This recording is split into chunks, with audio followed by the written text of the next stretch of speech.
Razia be be نے اپنی بہو کو ختم کرنے کے لیے کچن میں گیس کھلی چھوڑ دی، پھر اس کے بعد اپنی بہو سے کہا کہ جا کر چائے بنا کر لاؤ۔ بہو جب کچن میں داخل ہوئی تو زوردار دھماکے کی آواز آئی۔ جب رضیہ بی بی آگے بڑھی تو رضیہ بی بی کی بہو تو کچن کے باہر کھڑی تھی، لیکن کچن کے اندر ایک ایسی خاتون موجود تھی جس کو دیکھ کر رضیہ بی بی کی ٹانگیں کانپ گئیں۔ یعنی ختم اپنی بہو کو کرنا چاہتی تھی، اور نقصان کس کو پہنچا تفصیلات میں آپ سے شیئر کروں گا۔ اس ویڈیو کو آپ نے آخر تک دیکھنا ہے اور اپنی رائے کا لازمی اظہار کرنا ہے۔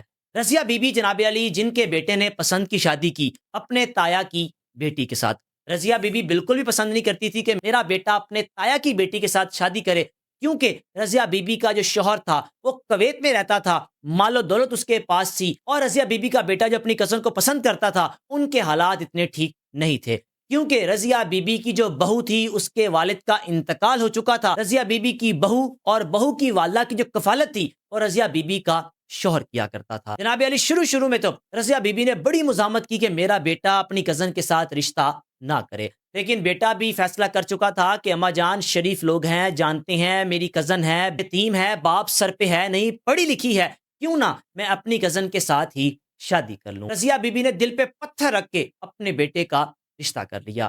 غصہ پہلے یہ تھا کہ میرا شوہر اپنی کمائی کا کچھ حصہ ان کو بھی دیتا ہے، وہ غصہ تو تھا ہی تھا، پھر اس کے بعد غصہ کچھ یوں بڑھ گیا، اب تو اس گھر کی بیٹی میری بہو بن چکی ہے، میں تو کبھی بھی یہ برداشت نہیں کروں گی۔ لیکن یاد رہے کہ رضیہ بی بی کی جو بیٹی تھی وہ اپنی بھابھی بڑی پسند تھی، اور جب رضیہ بی بی کے بیٹے نے اپنی بہن کو بتایا جو کہ UK میں رہتی تھی کہ میں اس کے ساتھ رشتہ کرنے جا رہا ہوں، تو رضیہ بی بی کی بیٹی بڑی خوش ہوئی اپنے بھائی کا یہ فیصلہ سن کے کہ بھائی جو آپ نے فیصلہ کیا ہے یہ فیصلہ بالکل ٹھیک ہے۔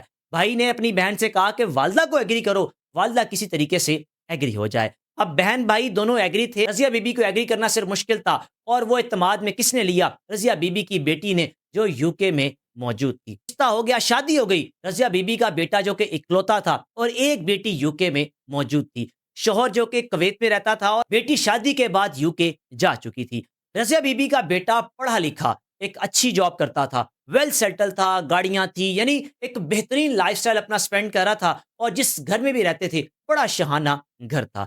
رضیہ بی بی کی بہو جب گھر آئی تو شروع میں ہی اپنی بہو کے ساتھ ایسا سخت رویہ کہ اپنی بہو کو کہنا کہ فلاں کام کر دو، فلاں کام کر دو، اور ہاں اگر کبھی کام کرنا بھول بھی جاتی تو اس کو ڈانٹ پلا دیتی کہ تم نے یہ کام کیوں نہیں کیا۔ روزانہ ذمہ داری سے اپنی بہو سے سر پہ تیل لگوانا یا کسی طریقے سے اس سے خدمت لیتے رہنا، اور پوائنٹس ڈھونڈنے کے کسی روز مجھے موقع مل جائے اپنی بہو کے ساتھ جھگڑا کرنے کا، لیکن بہو نے کبھی بھی اپنی ساس کو یعنی اپنی چچی کو موقع نہیں دیا۔ اب ایک روز ایسا آیا کہ رضیہ بی بی کی بہو جو کہ حاملہ تھی، 6-7 مہینے کی حاملہ ہو چکی تھی، چاہتی تھی اس کا بچہ یا بچی دنیا سے آنے سے پہلے میں اس کا قصہ تمام کر دوں۔ گھر میں صرف 3 فرد رہتے تھے، یعنی رضیہ بی بی کا بیٹا اور ان کی بہو، 3 فرد۔ شوہر جو کہ روزانہ صبح اٹھنا، اس نے اپنے آفس چلے جانا، شام کو آنا، اور پیچھے گھر میں صرف 2 فرد ہوا کرتے تھے۔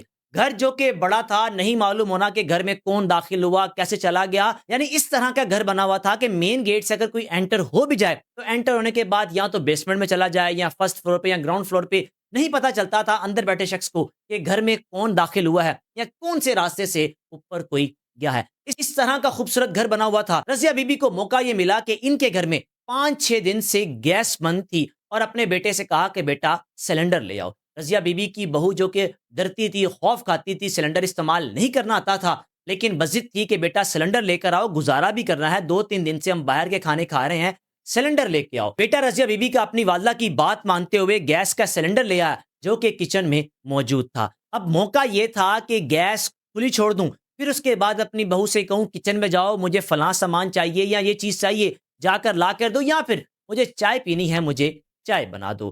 جناب علی بہو جو کہ اپنی ساس کے پاس بیٹھی ہوئی تھی، شوہر کام پہ جا چکا تھا، دبا رہی تھی، اپنی ساس کی خدمت کر رہی تھی۔ اسی دوران دوپہر کے وقت رضیہ بی بی نے اپنی بہو سے کہا بیٹا اوپر کچن میں جاؤ، مجھے چائے بنا کر دو۔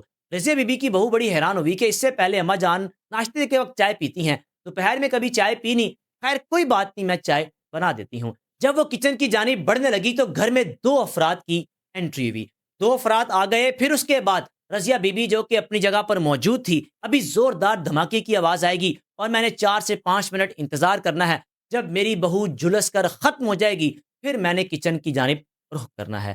جناب علی کو 10 سے 15 منٹ گزرے، وہی ہوا کہ رضیہ بی بی کو زوردار دھماکے کی آواز آئی اور بھاگی بھاگی کچن کی جانب گئی تو کچن میں بجائے اپنی بہو کو دیکھتی اس نے ایک ایسی خاتون کو دیکھا کہ جس کو دیکھ کر رونگٹے کھڑے ہو گئے، کپ کپانے لگ پڑی، آنکھوں میں آنسو آ گئے۔ پھر اس کے بعد تو معافیاں مانگی، گر گڑا کر اللہ سے بھی توبہ کی۔ ہوا کیا؟ جب رضیہ بی بی کچن کی جانب بڑھی تو جناب علی کچن کے باہر کون موجود تھا؟ رضیہ بی بی کی بہو، جو کہ بالکل ٹھیک حالت میں تھی۔ پوچھا کہ تم یہاں پر ہو، یہ جلس کون رہا ہے؟ تو رضیہ بی بی کی بہو نے بتایا کہ آپ کی بیٹی ہمنا جو کہ یو کے سے آئی ہے، جب میں چائے بنانے کے لیے آ رہی تھی تو میرا شوہر انٹر ہوا اپنی بہن کے ساتھ سرپرائز دینے کے لیے آپ کو، اور آپ کی بیٹی نے کہا کہ والدہ کو میں چائے بنا کر دوں گی، میرے ہاتھ کی چائے والدہ بہت پسند کرتی ہیں، اس وجہ سے میں باہر کھڑی تھی اور ہمنا جیسی انٹر ہوئی جا کر چولہا چلانے کی کوشش کی تو زوردار دھماکہ ہو گیا۔ جناب یاری فوراً سے ہمنا کو ہاسپٹل شفٹ کیا گیا۔ ڈاکٹر کی جانب سے بتایا گیا کہ اس کا 60% جسم جھلس چکا ہے، لیکن کیا ہے کہ یہ اپنی پرانی حالت میں واپس نہیں آ سکتی، یہ زندہ تو رہے گی لیکن جب اپنے آپ کو دیکھے گی اس کو خود بھی خوف آئے گا، اس کی سرجریز بھی کریں گے، بہت کچھ کریں گے، لیکن چہرہ یا جسم کی حالت ویسے واپس آنا ناممکن ہے۔ رضیہ بی بی کی بیٹی کا علاج چلتا رہا۔ جب علاج مکمل ہوا پھر اس کے بعد بیٹی نے جب شیشے میں اپنا آپ دیکھا تو رو پڑی کہ میں کیا سے کیا بن گئی۔ پھر اس کے بعد جب گھر میں آئی تو رضیہ بی بی نے اپنی بہو سے معافی مانگی، اپنی بیٹی سے معافی مانگی کہ میں بہو کو نقصان پہنچانا چاہ رہی تھی، نقصان میری بیٹی کا ہو گیا جس پر میں شرمندہ بھی ہوں، اور میں اللہ سے معافی مانگتی ہوں کہ میں کسی کی بیٹی کو نقصان پہنچانے کی کوشش کرتی رہی، پلاننگ کرتی رہی، لیکن نقصان کس کا ہو گیا؟ میری بیٹی کا۔ یعنی قدرت کا نظام دیکھیں، قدرت کے فیصلے ہیں۔ ایک طرف خاتون نقصان کس کا پہنچانا چاہ رہی ہے؟ بیگانی بیٹی کا، جس کو بہو بنا کر گھر لائی، لیکن نقصان کس کا ہو گیا؟ اپنی بیٹی کا۔ وہ بیٹی جو یو کے میں موجود تھی اس کے بارے میں تو وہ سوچ بھی نہیں سکتی تھی، کچن میں میری بیٹی ہوگی، وہ تو بھاگی کچن کی جانب اس لیے گئی کیونکہ اس کو پتا تھا کہ جو میں چاہتی تھی وہ کام تمام ہو چکا ہے اور میری بہو جھلس چکی ہے۔ پھر اس کے بعد معافی تو مانگی ہی مانگی، پھر اس کے بعد معافی تو مانگی ہی مانگی، لیکن بیٹی کا دل اپنی ماں سے بڑا بیزار ہو گیا کہ اماں جان آپ نے کیوں اس کو ایکسیپٹ نہیں کیا؟ ہماری بھابھی کو، یہ آپ کی بھتیجی ہے، ہماری کزن ہے، بھائی نے جو فیصلہ کیا آپ کو قبول کرنا چاہیے تھا۔ یہ چیزیں تمام ہونے کے بعد جناب علی رضیہ بی بی کے بیٹے نے اپنی بیوی کا مزید خیال رکھنا شروع کر دیا، کیونکہ گھر میں خوشی آنے کے قریب تھی، اس کو خوف تھا کہ دوبارہ میری والدہ کوئی ایسا سٹیپ نہ لے۔ یوں جناب علی ایک بڑے حادثے کے بعد گھر کے حالات نارمل روٹین میں آئے۔ وجہ یہ تھی کہ رضیہ بی بی کو سبق مل چکا تھا، نقصان کسی کی بیٹی کو پہنچاتے پہنچاتے اپنی بیٹی کو نقصان پہنچ گیا۔ رائے کا لازمی اظہار کیجیے گا، میزبان کو اجازت دیجیے۔